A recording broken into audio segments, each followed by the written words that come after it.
Train আসলে যে announcement করে এরকম কোনো অ্যানাউন্সমেন্টের রুম হয়তো বা ছিল। সবুজের অন্তহীন সমুদ্রের মতো ছড়িয়ে আছে বাওয়াল বন, পাখির কিচিরমিচির আর সকালের শিশির ভেজা গাছের ডালপালা। এর মাঝে দাঁড়িয়ে আছে বাওয়াল স্টেশন। হয়তো একটা সময় হাজারো মানুষের গল্পের ঠিকানা ছিল এই স্টেশন। অন্যান্য স্টেশনের মতো প্রতিদিন ভোর থেকে রাত অবধি এখানে জমে ওঠে না ব্যস্ততা, থাকে না হাসি কান্না আর বিদায়ের অভ্যর্থনার নাটক। সবুজ প্রকৃতি আর গজারি বনের মাঝে হাজারো স্মৃতি আর ইতিহাসের সাক্ষী হয়ে দাঁড়িয়ে আছে ভাওয়াল স্টেশন। তাই আজকের ভিডিওতে আমি আপনাদের দেখাবো ভাওয়াল স্টেশনের সৌন্দর্য। তাই ভিডিওটি সম্পূর্ণ দেখে শেয়ার করে পাশে থাকার অনুরোধ রইল।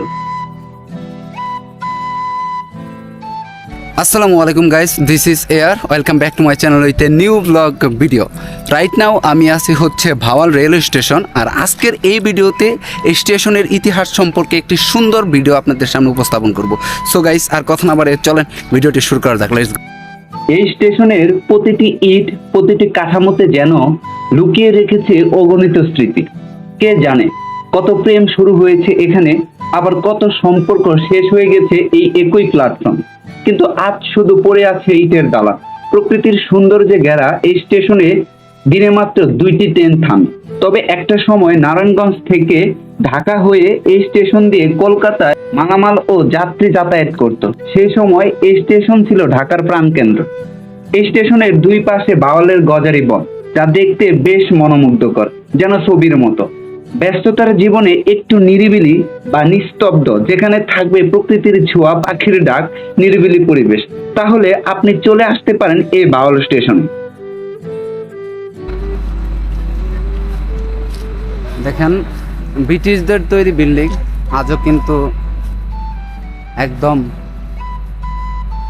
স্মৃতি নিয়ে দাঁড়িয়ে আছে। আর এখানে অনেকগুলো লোহার পাত, এই তো।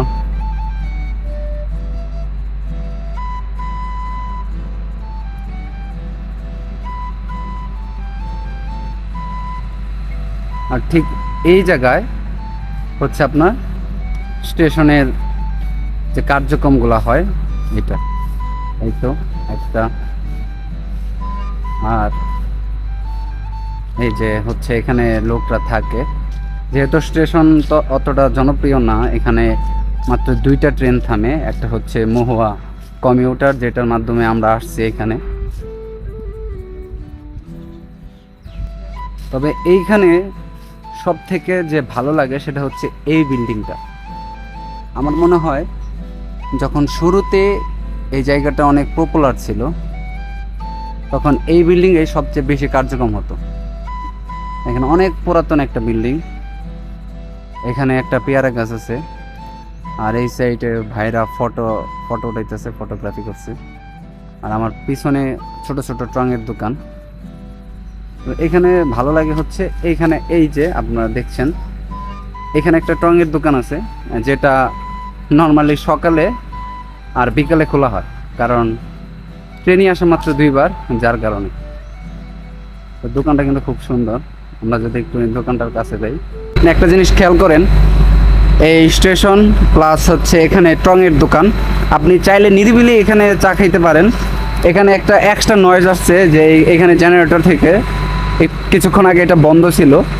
তো এই নয়েজটা না থাকলে আপনি এখানে যে পরিমাণ একটা ফিলিং পেতেন, এটা বাস্তব, একদম সত্যি কথা। দেখেন পরিবেশটা, একদম প্রাকৃতিক পরিবেশের মাঝখানে এরকম একটা ছোটোখাটো স্টেশন।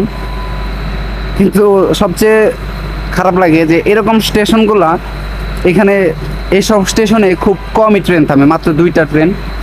আবার আরও একটা জিনিস আপনাদের দেখাই, এই যে পিছনের যে আপনার রুমগুলা, এই যে দেখেন,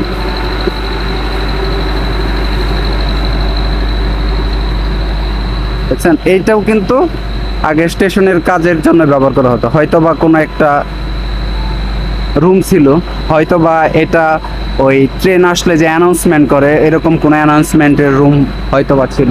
আবার এইখানে দেখেন আরেকটা স্টেশন, এইখানেও কিন্তু আরেকটা, এখানে আমাদের লেখাও আছে। দেখেন, আমি আপনাদেরকে যদি একটুখানি দেখাই ভালো করে, এই যে দেখেন এখানে লেখা আছে খ, তারপর এই যে T5, তারপর হচ্ছে এখানে লেখা হচ্ছে, আপনাদের আমি আরেকটু দেখানোর চেষ্টা করি।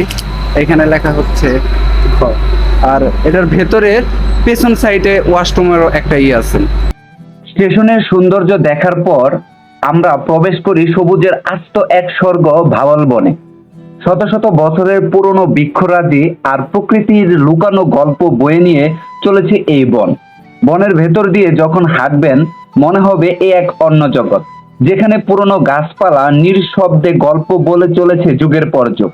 গাছের ফাঁক দিয়ে আস্তগামী সূর্যের আলো বনের মাঝে ছড়ে পড়েছে, বাতাসে ভেসে আসছে ঝিঝি পোকার ডাক। গাইস, শুধু একটা বার চিন্তা করে দেখেন আমি কোন রুট দিয়ে হাঁটতেছি। আমার পিছনে বিশাল অরণ্য, এই সাইডেও ওয়াও। তবে এইখানে একা আসলে আর যদি আপনি এই সব জায়গায় ক্যাম্পিং করেন, ওই দিনটা একদম অস্থির যাবে, একদম ফাটাই না। উহ,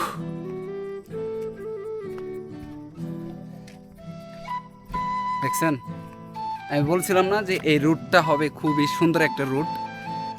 আশেপাশে শুধু সবুজ আর সবুজ, প্রকৃতিতে ভরপুর। বাংলাদেশের সৌন্দর্য খুবই সুন্দর, তবে যদি সেগুলো আপনি উপভোগ করতে পারেন। আর ঢাকার কাছে এরকম সবুজ প্রকৃতির এলাকা, সৌন্দর্য। আবার দেখেন এই যে মাঝখান দিয়ে ছোটো ছোটো করে একটা রুট গেছে অর্থাৎ বনের একদম গহীনের ভেতরে। আমাদের হাতে সময় নেই, তার কারণে আমরা যাইতে পারলাম না। সময় আছে কিন্তু যার কারণে যাইতে পারতেছি না। ওর যায় ভাত খাওয়া লাগবো এই জন্য। সো সো গাইস, আমরা এইভাবে যাইতে থাকি। আমাদের রাস্তা যত দূর আছে আমরা এইভাবে যাব আর আপনাদেরকে আরও সুন্দর সুন্দর জায়গা দেখাবো।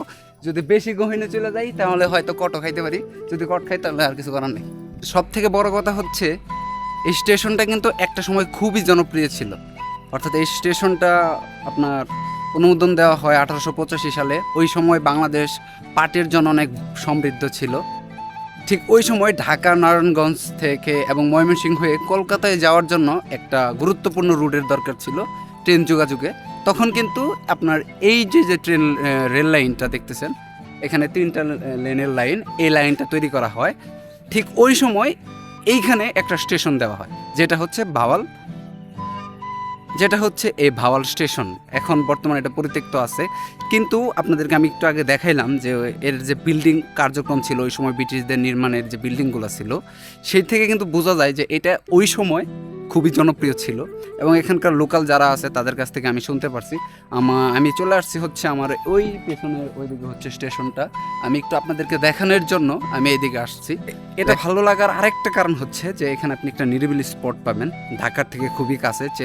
চাইলে আপনারা আসার পর এখানে ফটোশ্যুট বা যারা টিকটক করে ওদের জন্য একটা ভালো প্লেস হতে পারে। আজকের মতো আমার ভিডিওর এই পর্যন্তই থাকবে। যদি ভিডিওটা ভালো লেগে থাকে তাহলে অবশ্যই আমার চ্যানেলটাকে লাইক করবেন, কমেন্ট করবেন অ্যান্ড বেশি বেশি করে শেয়ার করবেন। সো দেখা হচ্ছে নেক্সট আরেকটা ভিডিওতে। সে পর্যন্ত পাশে থাকবেন, সুস্থ থাকবেন। আল্লাহ হাফেজ।